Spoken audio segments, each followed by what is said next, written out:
Honorable Ibrahim Semuju Nganda, Mubaka Parliament wa Kira Municipality, one of the senior legislators. Nendo Kovanti Omwami ono is a politician and a journalist. He has been on scene for a couple of years. So nakuwa tudakuba an exclusive interview ni Honorable Ibrahim Semuju Nganda. Iranga amazo kuba nga twegeita Honorable kanoke kasera buza kubantu abatuliza ku NBS Radio.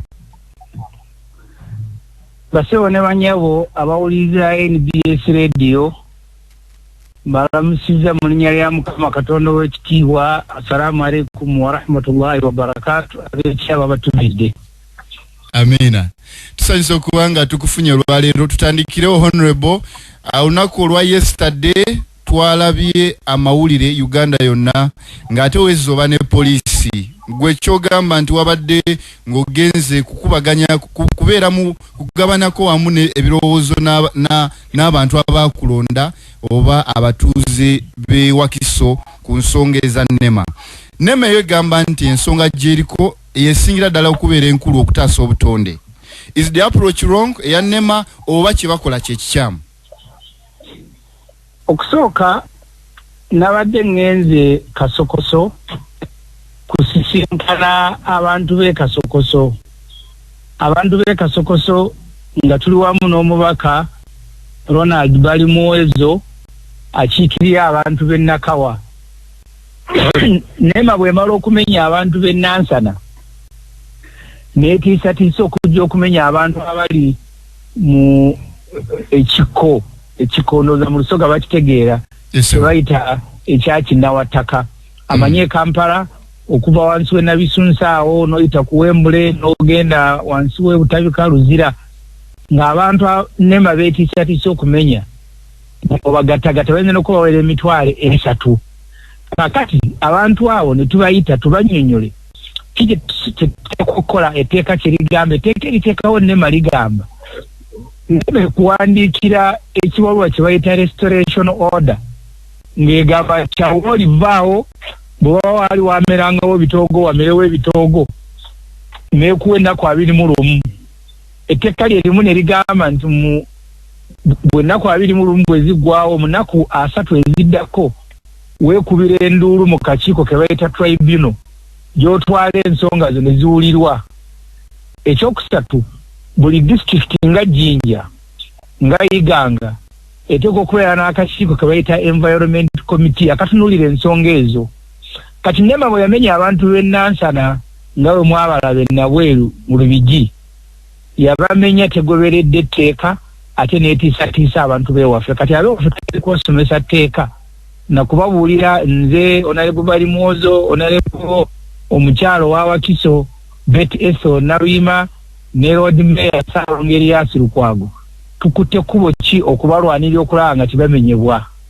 Kakati poliisi twasanze yayiyawo abapoliisi n'ab'amagye ng'oyinza okulowooza nti lutalo ne bagamba olukiiko tululiiyo ng'era bw'omanyi ne mbagamba gye luli kuba nze nkolera wansi w'amateeka sikolera wansi wa biragiro by'abantu. Kakati mu kwezoola ne bambaka ne banteeka mu kamotoka k'embwa ne banvuga ne bantwala ewaka ne bansuulayo amaka gange ne bageetoloola mpaka ekiro nvuddemu ku makya g'olwaleero. Okay, Honorable, awe nyini wagambidde nti ovuddemu ku lunaku olwaleero. Over time tulabyeko nti Uganda Investment Authority n'ebitongole ebirala bya gavumenti bigenze mu maaso okwalocating aba investors okwe-establishinga factories ne business ezimu mu ntobazi. Ekibuzo ekiriwo kiri nti Parliament ku kino muliwa because omuntu asuubira nti Parliament esobola okubeerako ne kyeragira ne kikola. Musobola okubeerayo ne kyemuyisa ne mugamba ono investor aveewo n'avaawo. Naye companies zino bulijjo oba factories zigenze mu maaso nga zitongozebwa zimeruka mu ntobazi. Kakati obuzibu bwe tusookedde ddala okubeera nabo omulimu gwa Parliament ogusookera ddala kuyisa mateeka. Parliament yayisa etteeka erya NEMA eriteekawo ekitongole eky'okukuuma obutonde bw'ensi okussa mu nkola mulimu gwa gavumenti ekulembera Mwami Yoweri Museveni.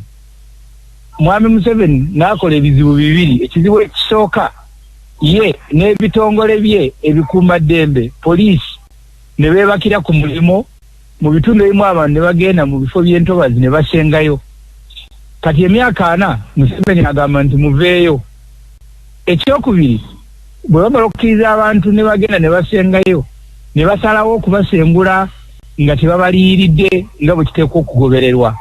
Kubanga gavumenti ebeerawo kulwa abantu ne babeera bakoze ensobi, gavumenti eteekwa okusala amagezi nga bw'olaba ab'ebuduuda abaasenga ku njegoyego z'olusozi Mountain Elgon. Ettaka bwe lyakulumuka ng'enkuba etonnye ne libatwala, abaasigalawo gavumenti ne bagulira ettaka ekiryandongo, teyabagamba bugambi nti egenda kuleeta buludoze basikeyo nga bwe bakuba ku ttaka. So ne mu kino gavumenti olw'okuba yeebakira ku mulimu, abantu abamu ne basenga mu bitundu eby'entobazi, kati saa zino buvunaanyizibwa bwayo kunoonya ssente, kutandika kunoonya wa gyegenda batwala nga bwe yatwala ab'ebuduuda, naye si kubagoba bugobi. Okay. Honorable Semujju, akaseera kano ketukwogeramu Central Uganda, Wakiso and part of Kampala bali kwezooba Ninema, Busoga sub-region balina ekizibu strike. Today is day 11. Ekizibu ky'ebikajjo kyo kibwekiri bali abantu si bamativu. Twalabyeko juzi ate nga abamu ku bavubi bakubibwa amasasi nga bagamba nti envuba gye bakozesa si nnungi. Enguzi yongedde mu ggwanga. Uganda weeri tusobola okufunayo solutions oba approach esobola okusolvinga ku bizibu tulina kuba byeyongera buli lukya. Okusooka nze abanzaala balimi twakula tulima bitooke ne kasooli n'ebijanjaalo, era omwo mwe bajjanga ssente ezituweerera. Ennaku zino ebitooke byalwala obulwadde bwe bayita banana wilt disease. Ab'ekitongole eky'ebyobulimi nababuuza ne baŋŋamba nti ekitooke kasa kirwala banana wilt disease tekiwona.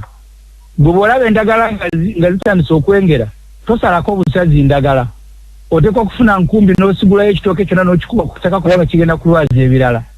Gavumenti ya Mwami Museveni yayingira mu bukulembeze mu bumenyi bw'amateeka ng'eyiye musaayi neewangaalira mu kugulirira abantu ewamwe Busoga Museveni gye yeetikka ekisawo kya ssente kya milioni 15 n'akireeta okiwa abavubuka pulezidenti wa Uganda omulamba. Kati Museveni ne gavumenti ye baafuukanga banana wilt disease. Tokyayinza gamba nti tuyinza kukola ki? Buli omu alina kukwata nkumbi na nsuuluulu ne tusimulayo gavumenti ya Museveni ng'ekitooke ekirwadde banana wilt disease ne tuddamu kusimba bitooke bipya Uganda bw'enaatereera.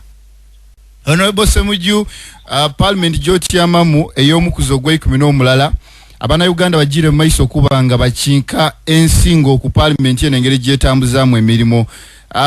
Section of Ugandans bakoba nti eisuubire ibwe likendeire mwimwe abaka ba Parliament. Bakanti ebizibu bya Uganda tibiri kubanga solved by the better speeches you people are giving on floor of Parliament. Kye kiri ku happeninga Parliament yekaluma oba yawamwensa. Kenjagala otegeere na buli awuliriza radio NBS ategeere mu Uganda tufugwa magye. Olwaleero njagala ayina ssente agenda agula amawulire naddala aga New Vision olabeko ekifaananyi ekiri kungulu. Akulira amagye mutabani wa President Museveni mu nteekateeka ya gavumenti abeera ofiisa wa wansi, naye ofiisa wa wansi awerekeddwako baminisita, okuli akola ku byobuvubi, okuli akola ku animal husband Bright Lwamerama ne minisita omulala, nti bawerekeddeko ofiisa owa wansi nga bagenda mukwasa vaccine. Abantu ebintu ebitunira ne babiyitako buyisi. Ekyo ekifaananyi kyekikugira ekifaananyi Uganda mweri nti ne baminisita mutabani wa Museveni basobola okugenda ne bamuwerekerako naye ng'ate yali badde abawerekera. So Uganda efugwa family emu, efugwa magye. Kati Parliament ky'oba olaba ne bwe twagenda mu budget tuyisa